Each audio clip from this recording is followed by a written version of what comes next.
All right, the Portland Trailblazers silent at the trade deadline. I know that bothers a lot of Blazer fans, but it is what it is right now. Like, it feels I don't like, know why people are surprised. I genuinely don't. well, because it is because everything has been framed as there are movable assets. They're going to be aggressive. And like that, I think it was, people will still go back to Joe Cronin when he was hired, right? He said, we are going to be aggressive. And that was kind of going to be one of the trademarks and the hallmarks of the organization.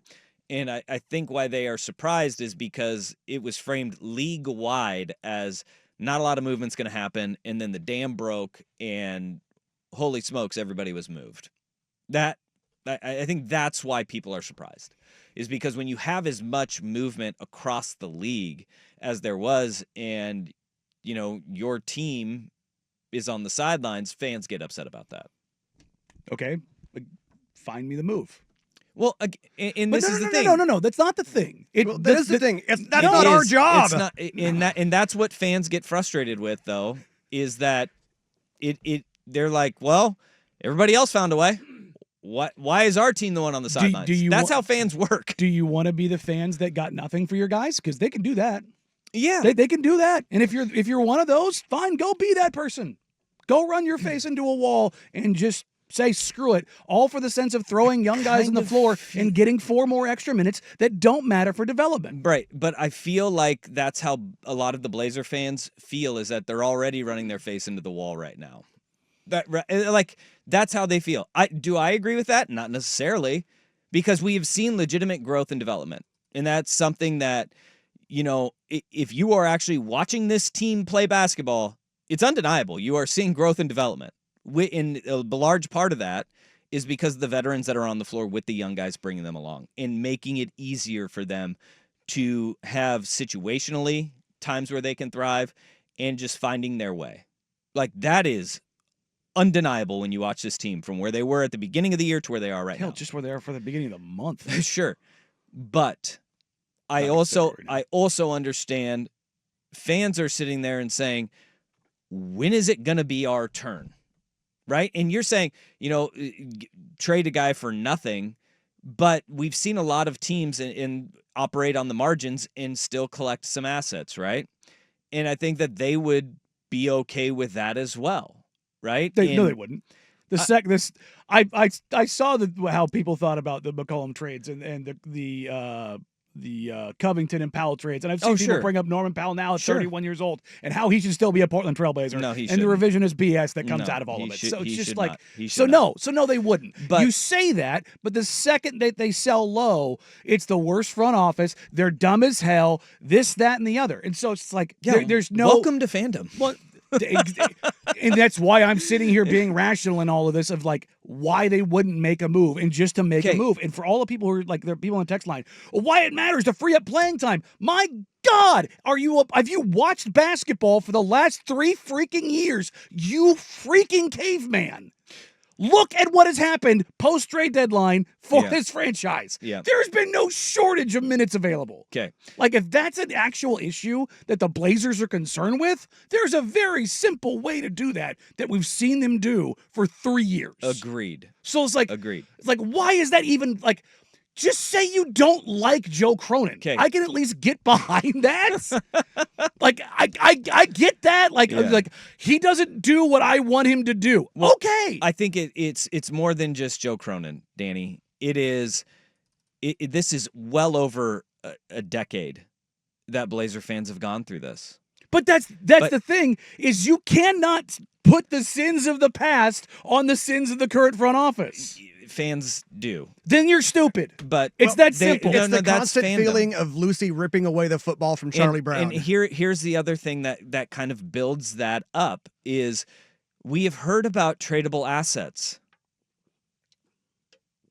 We've heard about movable contracts. Mm-hmm. We've talked about, how they speak. Hold on, how they have exactly. So when the GM speak comes up at a trade deadline, everybody's going to say that about all their assets. Where there's inaction, of course there's going to be heat from the fans, right? I think that when we work in the media, you especially with how close you are to covering the Blazers on a nightly basis, in a daily basis, right? You get the granular of it. Yeah. Right? But fans are sitting there be like, well, okay, we've talked about how these contracts are staggered, how there's guys that have contracts that don't exist in the NBA and how those are going to be attractive to other teams. Why aren't they being moved? And that, I think, is a legitimate question, because that has been the framing of where the Blazers are working towards. And I don't think that that is unfair. I think, as I said in the first segment, like the worst thing and something that I hate is, well, the Blazers should have done this. Well, you don't know. The deal would have been so drastically different for, like, if you throw Robert Williams in for the Mark Williams deal, because money has to match, all of that stuff. It would have looked dramatically different. Okay? And I hate they should have just done this. Well, there's another side to it. I also hate what should they have done? It's like, well, as Russ said, that's not our job, right? But what we have been told, and whether it's by the media or the organization, is that this roster was set up to be movable. Okay. And what did they do? And there's nothing. And what did they do at the summer? They moved Malcolm Brogdon for Denny Avdia. Okay. Yep.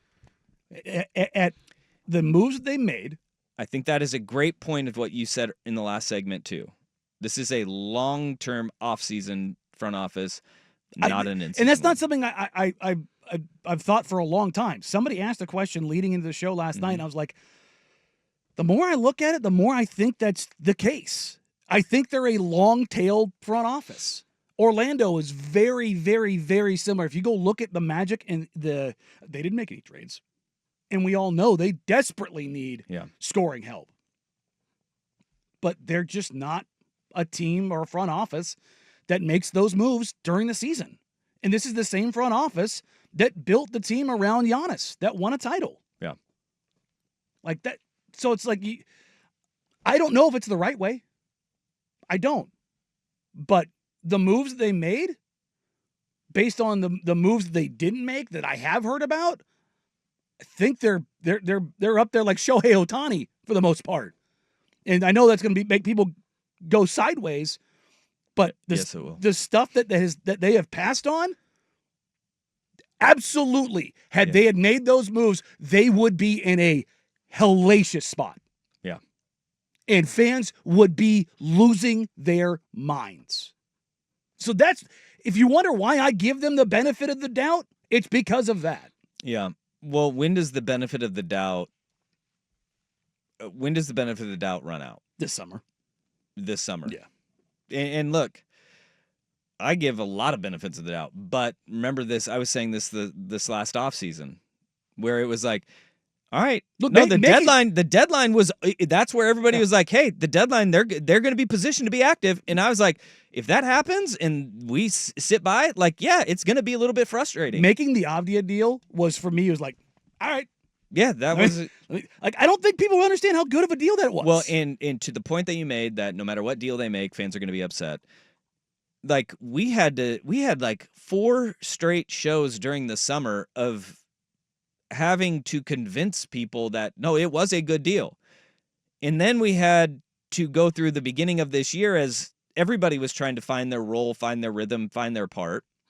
It became, no, you can see it. There's flashes of it. I think everybody now is seeing what Denny Avdia is. And he's a really damn good player. Yes. And that trade was a really damn good trade.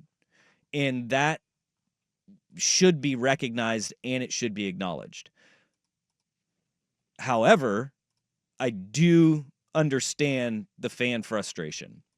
And when you go and as I said before, when it's so granular at the level that you hear things and you hear things every single day, I understand how you're frustrated too.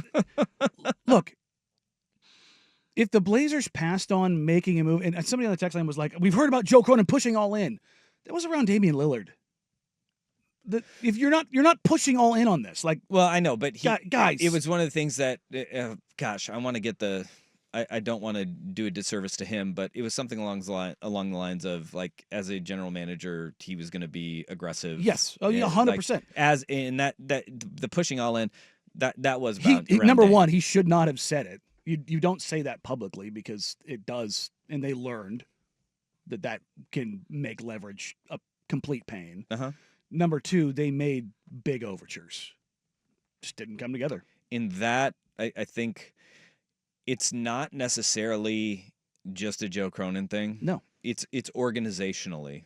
Like there's a lack of faith that ownership is going to hold the front office accountable, and from there it's that trickle down of, all right, what is going to happen? Because we all know this, the distrust that Blazer fans have with Vulcan, Sure. Jody Allen, Yeah. and Burt Cold, because Paul Allen was a guy who believed, he loved, and he would do anything for this team to be relevant. In a rebuild is quite literally tearing it down to irrelevancy. Mm-hmm.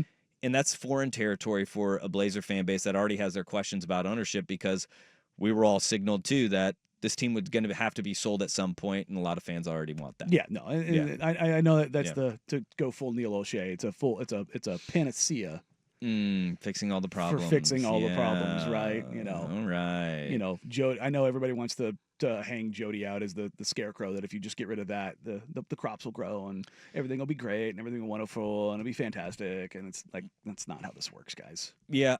Look, do I want to be blunt? Do I want them to sell the team? Yes.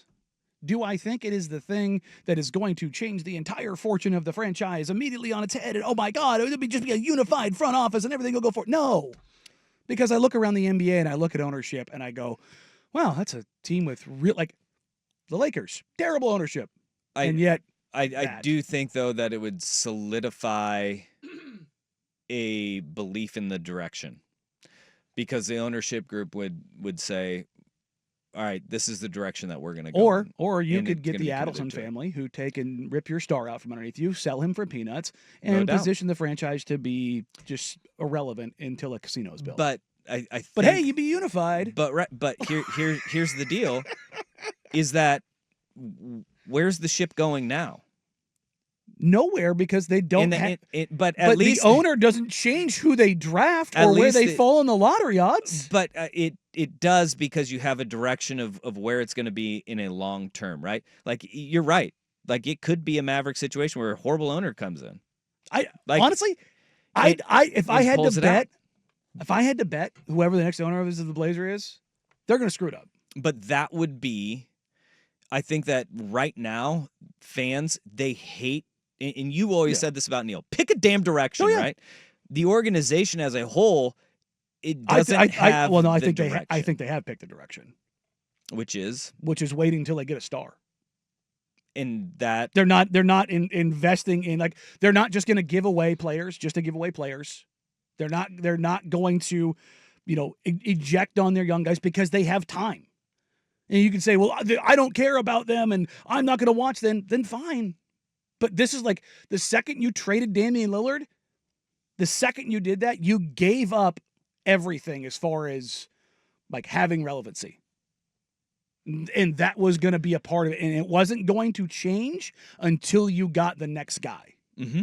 And right now, like, again, it's a 10-game stretch, but taking a look at the landscape and how far they are away from, statistically speaking, being viable in the odds. lotteries, Yep. You're not going to get a star unless you trade for him. Or,